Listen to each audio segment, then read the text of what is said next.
السلام علیکم۔ آج کی میری یہ ویڈیو کسی کی زندگی پر بیتی ایک سچی اور درد انگیز کہانی ہے۔ ویڈیو شروع ہونے سے پہلے میرے چینل اردو سینٹر پلس کو سبسکرائب کر کے بیل نوٹیفیکیشن کو آن کر دیں تاکہ آپ کو ملتی رہیں تمام چینل اپڈیٹس۔ آپ میری ویڈیوز کو زیادہ سے زیادہ شیئر کر سکتے ہیں۔ اب آپ مجھے ٹویٹر، فیس بک اور انسٹاگرام پہ بھی فالو کر سکتے ہیں۔ ریل اپنا پرانا گیت الاپتی چھک چھک کرتی منزل کی طرف رواں دواں تھی۔ جس ڈبے میں فراز بیٹھا تھا اس میں رش نہ ہونے کے برابر تھا۔ وہ اطمینان سے بیٹھا کھڑکی سے باہر کے مناظر دیکھ رہا تھا جو تیزی سے پیچھے کی طرف بھاگے چلے جا رہے تھے۔ کافی دیر کے بعد ریل جھٹکے سے ایک ویران اسٹیشن پر رک گئی۔ یہی فراز کی منزل تھی۔ وہ شانے سے کیمرہ لٹکاتے دوسرے ہاتھ میں اپنا ضروری سامان اٹھائے اتر گیا۔ ریل ایک طویل سی سیٹی کے بعد دوبارہ چھک چھک کرتی چل پڑی۔ فراز نے گہری نظر سے چاروں طرف دیکھا۔ اس کے سوا کوئی بھی مسافر نیچے نہیں اترا تھا۔ اسٹیشن پر بھی گنتی کے چند افراد نظر آ رہے تھے۔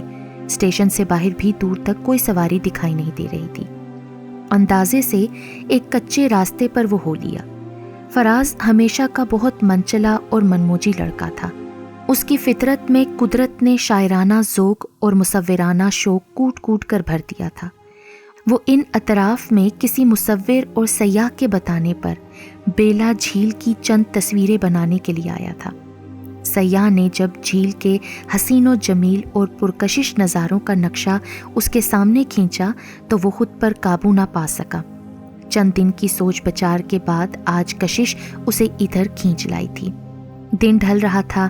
آمد شام کے خوف سے زرد دھوپ حد نکات تک پھیلے ہوئے ہموار میدانوں پر کانپ رہی تھی۔ فراز چاہ رہا تھا کہ غروب آفتاب سے قبل کسی محفوظ جگہ پر پہنچ جائے تاکہ اطمینان حاصل ہو جائے۔ اس نے جلدی جلدی اطراف میں نظریں دوڑائیں۔ بالآخر گھاس کے میدان میں اسے ایک آدمی دکھائی دے ہی گیا جو ادھر ادھر بھاگتی ہوئی بھیڑوں کو ایک جگہ جمع کرنے میں مصروف تھا۔ اسے خبر بھی نہ ہو سکی جب فراز اس کے قریب پہنچ گیا۔ وہ بدستور اپنے کام میں مصروف رہا۔ کیا کر رہے ہو بھائی؟ فراز اس کے کان کے قریب منہ کر کے بولا۔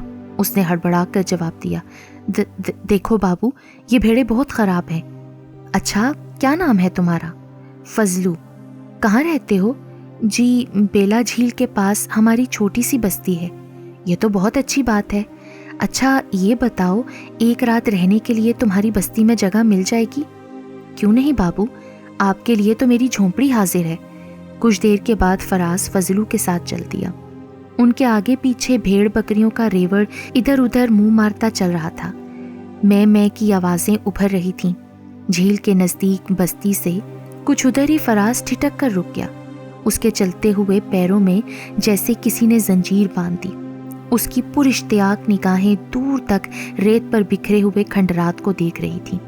اب وہ فضلو اور اس کی بھیڑوں کے ساتھ آثار کھنڈر میں داخل ہو رہا تھا جو کسی زمانے میں بہترین حویلی رہے ہوں گے۔ ٹوٹے پھوٹے اب خضرو پودے اور گھاس پھوس کثرت سے اگا ہوا تھا۔ رہی سہی دیواروں پر کائی جمی تھی۔ سورج جھیل میں ڈوبنے کی تیاری کر چکا تھا۔ اس کی الوداعی کرنیں ان دیواروں کی آخری کناریوں کو چوم رہی تھیں۔ جھیل پر آبی پرندوں نے شور مچا رکھا تھا جس سے شام کا سناٹا مجروح ہو رہا تھا۔ ماہی گیر اور چرواہے گاتے اور ہنستے بولتے اپنی بستیوں کو لوٹ رہے تھے۔ ان تمام مناظر میں اتنی کشش تھی کہ وہ فراز کو پوری طرح جذب کر رہی تھی۔ اور پھر وہی ہوا۔ فضلو بیچارہ منت سماجت کر کے تھک گیا مگر فراز مان کے نہ دیا۔ اس کی ایک ہی ضد تھی کہ رات بسر کرے گا تو انہی ٹوٹے پھوٹے کھنڈرات میں۔ اچھا بابو، آپ کی خوشی، لیکن میں تو یہ چاہتا تھا کہ آپ یہ رات میری جھونپڑی میں رک جاتے۔ یہاں آپ کو کیا آرام ملے گا؟ بالآخر فضلو نے اس کے اصرار پر ہتھیار ڈال دیے۔ فراز اس کی سادہ لوہی پر ہنس دیا، پھر اس کے شانے پر تھپکی دے کر بولا، تم میرے آرام کی فکر مت کرو۔ ایک بات بتاتے جاؤ فضلو، کیا تم ان اجاڑ ہو جانے والے مکانات کے متعلق کچھ بتا سکو گے؟ فضلو نے فوراً جواب دیا، نہیں بابو، مجھے اس بارے میں کچھ نہیں معلوم۔ پھر کچھ سوچ کر بولا، ہاں ویسے ایک بندہ ہے، چاچا کھوجی، شاید وہ آپ کی تسلی کر سکے۔ وہ بہت پرانا اور سیانہ بندہ ہے، پر کہاں ملے گا وہ مجھے؟ فراز نے جلدی سے پوچھا۔ فضلو نے سادگی سے جواب دیا۔ ہماری بستی سے باہر ہی اس نے بھی جھونپڑی بنا رکھی ہے، بھلا آدمی ہے، میں اس کو آپ کے متعلق بتاتا چلا جاؤں گا، وہ خود ہی آپ کے پاس آ جائے گا۔ ویسے وہ سارا دن انہی اجڑے مکانوں میں گھومتا رہتا ہے۔ فراز اس کے جانے کے بعد ادھر ادھر گھوم پھر کر ٹوٹے ہوئے کمروں کا جائزہ لینے لگا۔ پھر جلد ہی اس نے اپنے لیے ایک اونچا سا مقام پسند کر کے اپنا سارا سامان وہاں سیٹ کر لیا اور اطمینان سے وہاں بیٹھ کر ادھر ادھر دیکھنے لگا۔ سانولی شام گہری رات میں تبدیل ہونے لگی تھی۔ جھیل کی طرف اڑتے ہوئے پرندوں کی آوازیں معدوم ہو چکی تھیں۔ اب گہرا سناٹا ابھرنے لگا تھا۔ فضلو اس سے پوچھے بغیر تلی ہوئی مچھلی، جو کی روٹی اور پیالہ بھر مکھن دے گیا اور ایک دفعہ پھر بھرپور انداز سے اپنے پاس نہ رکنے کا شکوہ کر گیا تھا۔ فراز نے اسے ہنس کر ٹال دیا اور کھانے کا شکریہ ادا کیا۔ بالآخر جھیل کے بھیگے بھیگے جھونکوں والی رات نے سارے عالم کو اپنی لپیٹ میں لے لیا اور اکا دکا ستارے آنکھیں جھپک جھپک کر کائنات کو تکنے لگے۔ دور فضلو کی بستی سے جھونپڑیوں کے اندر چراغوں سے جلنے والی روشنیاں بڑی بھلی معلوم ہو رہی تھیں۔ فراز دانستہ پورے چاند کی رات میں جھیل پر آیا تھا، چنانچہ حسب امید مغربی افق سے چاند اپنی تمام تر رعنائیوں سمیت نمودار ہوا اور دھیرے دھیرے اپنی صدیوں پرانے سفر پر رواں دواں ہو گیا۔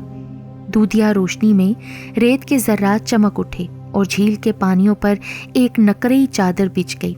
یوں معلوم ہو رہا تھا جیسے حد نکات تک کسی نے قارون کا خزانہ بکھیر ڈالا ہو۔ ماحول پر خنکی اثر انداز ہوتی لگ رہی تھی۔ فراز نے اپنا کینوس سیٹ کیا اور ابھی برش ہاتھ میں تھاما ہی تھا کہ ماں کھنڈرات میں کسی کے قدموں کی آہٹ ابھری۔ اس نے چونک کر سر اٹھایا۔ ایک سفید ریش بھوڑا شخص اس کے روبرو کھڑا تھا۔ کون ہو تم؟ فراز نے نرمی سے پوچھا۔ جی میں کھوجی ہوں، آنے والے نے اپنا تعارف کروایا۔ اوہ تو آپ کھوجی ہیں؟ جی ہاں۔ بتائیے کیا کام ہے آپ کو مجھ سے؟ فراز نے ادب سے اپنے قریب بٹھایا اور بلا تمہید پوچھا۔ بابا ان کھنڈرات کے بارے میں آپ بتائیں گے مجھے کچھ؟ مجھے یقین ہے کہ آپ ضرور کچھ نہ کچھ جانتے ہوں گے۔ کھوجی نے گہری سانس لی اور ایک تھکے سے انداز میں کہنے لگا۔ ان کھنڈرات کے متعلق آپ کیا جاننا چاہتے ہیں؟ اگر دیکھا جائے تو ان کی کہانی کچھ بھی نہیں ہے عام لوگوں کے لیے، البتہ خود میرے لیے بہت کچھ بلکہ سب کچھ ہے۔ ویسے آپ پہلے آدمی ہیں جو ایسا سوال کر رہے ہیں، ورنہ تو کوئی پوچھتا بھی نہیں ہے۔ فراز نے چونک کر پوچھا۔ آپ کا کوئی تعلق ہے اس سے؟ کھوجی اس کا سوال ٹال گیا اور کہانی سنانے والے انداز میں گویا ہوا۔ جو کچھ مجھے معلوم ہے وہ میں بتائے دیتا ہوں۔ آج کافی عرصہ پہلے جہاں آپ موجود ہیں، نواب محبوب کی خاندانی حویلی کھڑی تھی۔ حویلی کیا، محل کہہ لو۔ نواب محبوب کو قدرت نے بہت کچھ دے رکھا تھا۔ اولاد نرینہ میں فقط ایک ہی بیٹا تھا، مراد علی۔ لڑکیاں کئی ایک تھیں۔ یہ ساری اولاد ان کی 2 بیویوں میں سے تھی۔ کیونکہ ان کی جائیداد بہت زیادہ نہیں تھی، تاہم جو تھی اس میں ہر طرف امن و امان تھا۔ در حقیقت وہ خود انتہائی خلیق اور وسیع القلب انسان تھے، اندرونی طور سے انسانی خوبیوں سے مالا مال تھے، اس لیے ان کے کسان اور ماتحت ان سے بہت خوش رہتے تھے۔ وہ صبح سویرے اپنے بیٹے مراد علی کے ہمراہ اپنے کھیتوں اور فصلوں کی دیکھ بھال کرتے دور تک نکل جاتے، بیٹے کو اونچ نیچ سمجھاتے رہتے، اسے اپنے نقش قدم پر چلنے کی ہدایت کرتے۔ شاید یہ تمام کام خاص طور پر قدرت ان سے کروا رہی تھی، کیونکہ ابھی مراد علی کمسن ہی تھا کہ باپ کا سایہ سر سے اٹھ گیا اور بہنوں کے ساتھ وہ بھی یتیم ہو گیا۔ دنیا اس کی نظر میں اندھیر ہو گئی اور وہ بدحواس ہو کر رہ گیا۔ بالآخر یہ مشکل وقت بھی بیت گیا۔ سب نے مل کر نواب محبوب کی جگہ مراد علی کو دے دی اور دل سے اپنا بڑا تسلیم کر لیا، اور باپ کی ذمہ داری کا وزنی بوجھ مراد علی کے ناتواں شانوں پر آ گیا۔ لیکن وہ بلا کا ذہین لڑکا بھی تھا۔ سنجیدگی اور دور اندیشی اسے ورثے میں ملی تھی۔ اس نے باپ سے بھی بڑھ کر اپنے مزاروں سے نیک اور نرم سلوک کیا، گاؤں کی تربیت نئے طریقوں سے کی۔ ہر کام میں اس کی سنجیدگی اور دور اندیشی نے ایک نیا نکھار پیدا کر دیا۔ خوش ہونے والوں کے درمیان ناخوش رہنے والے بھی موجود ہوتے ہیں بیٹا۔ ایسے افراد بھی تھے جو کم عمر مراد علی کو لوٹ کر کھا جانے کی نیت بھی رکھتے تھے۔ اس کی کم سنی اور باپ کا سایہ سر سے اٹھ جانے کے احساس سے شیر ہو رہے تھے۔ اندر ہی اندر سب اسے ہڑپ کر لینے کے منصوبے بنا رہے تھے۔ اس کی زمین پر دانت گاڑے بیٹھے تھے، لہٰذا مراد علی کو احساس بھی نہ ہو سکا اور ایک بھیانک رات کو اس پر مصائب کے پہاڑ ٹوٹ پڑے۔ وہ رات اس کی زندگی کی آخری بھیانک رات تھی۔ رات آدھی گزر چکی تھی جب اس کی آنکھ بے پناہ شور و غل سے کھل گئی۔ حویلی میں چیخو پکار اور گاؤں سے بندوقوں کی گھن گھرج سنائی دے رہی تھی۔ نزدیک کے ایک سردار نے اپنے قبیلے کے لوگوں کے ساتھ مل کر ان سب پر حملہ کر دیا تھا۔ وجہ جلن، حسد اور نو عمر مراد علی کی زمینوں پر قبضہ کر لینے کا خواب تھا۔ رات کے تیسرے پہر تک گاؤں ملبے کا ایک ڈھیر بن گیا۔ مراد کے رشتہ دار سب موقع پر ہی مارے جا چکے تھے۔ حویلی کے محافظوں کو دشمن نے باہر سے محاصرے میں لے رکھا تھا۔ حویلی کے اندر وہ بڑی تیزی سے آگ کی لپیٹ میں آ رہے تھے۔ مراد نے اپنے چند محافظوں اور جان بازوں کے ساتھ گھوڑوں پر سوار ہو کر باہر نکلنے کی کوشش کی تاکہ خود لڑ سکے، مگر کامیابی نہ ہوئی کیونکہ حملہ آوروں نے بہت منظم طریقے سے آگ لگائی تھی۔ باہر نکلنے کے تمام راستے مسدود کر دیے گئے تھے۔ رات کی تاریکی میں پورا گاؤں آگ کا ایک بہت بڑا الاؤ دکھائی دے رہا تھا۔ اس طرح وہ سب گولیوں اور آگ کی زد میں آ کر ختم ہو گئے۔ ان کے جیتے جاگتے جسموں نے راکھ کی شکل اختیار کر لی۔ اتنا کہہ کر کھوجی خاموش ہو گیا۔ فراز چونک کر اس پراسرار بوڑھے کی آنکھوں میں تکنے لگا جو جھیل کی نیلگوں سطح پر جمی ہوئی لگ رہی تھی۔ رات بھیگ چکی تھی، ستاروں کی چمک میں اضافہ ہو چکا تھا، فضاؤں میں گہری خنکی چھا رہی تھی۔ چاند سفر طے کرتا ہوا درختوں کے جھنڈ سے نکل کر بالکل سامنے آ چکا تھا۔ اس کا عکس جھیل کے پانیوں پر چمکدار لہریں بنا رہا تھا۔ فراز خاموش اور ساکت بیٹھا تھا۔ اس کی نگاہیں کھنڈرات پر جمی تھیں اور ایسا ہی محسوس کر رہا تھا جیسے یہ اجڑے کھنڈرات اپنی حیت بدل کر آباد اور زندگی سے بھرپور بستی بن گئے ہوں، جہاں جیتے جاگتے لوگ چل رہے تھے، ہنس رہے تھے، باتیں کر رہے تھے، زندہ اور شاد آباد تھے۔ چند لمحات مسلسل خاموش رہنے کے بعد کھوجی دوبارہ بولنے لگا۔ پھر وہ سب مر گئے اور ان کی کہانی بھی مر گئی، لیکن عجیب بات یہ ہے کہ کوئی انہیں یاد بھی نہیں کرتا۔ دنیا انہیں بھول گئی۔ کوئی بھی ایسا نہیں جو ان کے دور کی خوشحالی کو یاد کرے۔ کتنی بے درد اور کٹھور ہے نا یہ دنیا۔ جس کو دیکھو وہی اپنے آپ میں مگن ہے، مست و بے خود ہے۔ کسی کے لیے یہاں اس جگہ کچھ بھی نہیں ہے، سوائے ٹوٹے پھوٹے مکانات کے سوا کچھ بھی نہیں ہے، اجاڑ اور غیر آباد کھنڈرات۔ ان کی نگاہیں یہ دیکھنے سے قاصر ہیں کہ ان بے آباد اور بنجر زمین کے نیچے کتنے پیارے پیارے چہرے دفن ہیں۔ کراہت تھی، تڑپ تھی، کچھ کھو دینے کا احساس تھا۔ فراز نے بے اختیار اس کا بوڑھا ہاتھ تھام لیا جو اس وقت ہولے ہولے کانپ رہا تھا۔ بابا، سچ سچ کہو، ان کھنڈرات سے آپ کا کیا تعلق ہے؟ بلا آخر اس بوڑھے نے نہ چھپایا اور ایک سر داغ بھر کر گویا ہوا۔ میں اور میری گھر والی حویلی کے اندر ہی کے نوکر تھے۔ ہمارے 2 بچے بھی تھے جو سب کے سب یہیں دفن ہیں۔ پھر وہ پھوٹ پھوٹ کر رونے لگا۔ وہ سراپا آنسو بن چکا تھا۔ تو آپ خود کیسے بچ گئے بابا؟ فراز نے سرگوشی میں پوچھا۔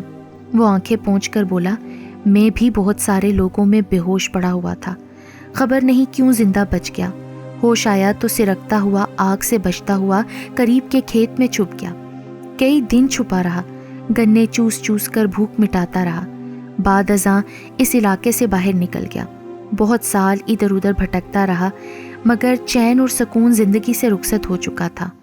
میں اپنی بیوی اور 2 بچوں کو کھو چکا تھا، اس کے علاوہ بہت پیار کرنے والے مراد علی اور اس کے خاندان کو۔ آخر ایک روز پھر انہی اطراف میں آ نکلا۔ یہ دیکھ کر حیران رہ گیا کہ یہ سارا علاقہ پانی پانی ہو چکا تھا۔ جھیل نے ایک سمندر کی صورت اختیار کر لی تھی۔ مراد علی اور اس کا خاندان تو نہ بچا، مگر ان کے بعد ان کی ساری اراضی زیر آب آ گئی اور اس کے دشمنوں کے کچھ کام نہ آ سکی۔ آس پاس کے علاقے والے حیران تھے کہ یہاں پر پانی کس طرح آ گیا اور ساری اراضی زیر آب آنے کی وجہ سے بیکار ہو گئی تھی۔ میں تو یہی کہوں گا کہ ان شہیدوں کے بعد یہاں ایک فصل بھی نہ اگ سکی، سب کچھ نیست و نابود ہو گیا، اور اس کی اصل وجہ یہ تھی کہ اس ہنستے بستے خاندان کو حسد، بغض اور لالچ میں آ کر ناجائز قتل کر دیا گیا تھا۔ وہ سب بے موت مارے گئے تھے۔ شاید ان کی روحیں آہو بقا کرتی ہوں۔ ان لالچی لوگوں نے جس زمین کے پیچھے ان لوگوں کو بلا وجہ مار دیا تھا، پھر قدرت نے وہ چیز بھی ان کے کام نہ آنے دی۔ میں پھر یہاں پر واپس آ گیا کیونکہ دنیا کے کسی حصے میں بھی میں رہنے کے قابل نہیں تھا۔ مجھے کہیں سکون نہیں تھا۔ مجھے بار بار یہ جگہ یاد آتی تھی۔ دھیرے دھیرے پانی خشک ہوتے ہوتے جھیل اپنی اصلی حالت پر آ گئی اور یہ کھنڈرات بھی ظاہر ہوتے سامنے آ گئے۔ لیکن ہر طرف سیم اور تھور اس قدر ہے کہ یہاں کوئی کھیتی، کوئی فصل پھر کبھی پیدا نہیں ہوئی اور نہ ہی ہو سکتی ہے۔ یہ سب کچھ بتا کر کھوجی خاموش ہو گیا۔ فراز کا برش تیزی سے کھوجی کی تصویر کے پس منظر میں اجڑے دیار کا عکس ابھار رہا تھا۔ لالچ انسان کو وحشی درندے سے بھی بدتر بنا دیتا ہے، مگر قدرت کا اپنا قانون ہے اور اسی کے تحت انصاف بھی ہوتا ہے۔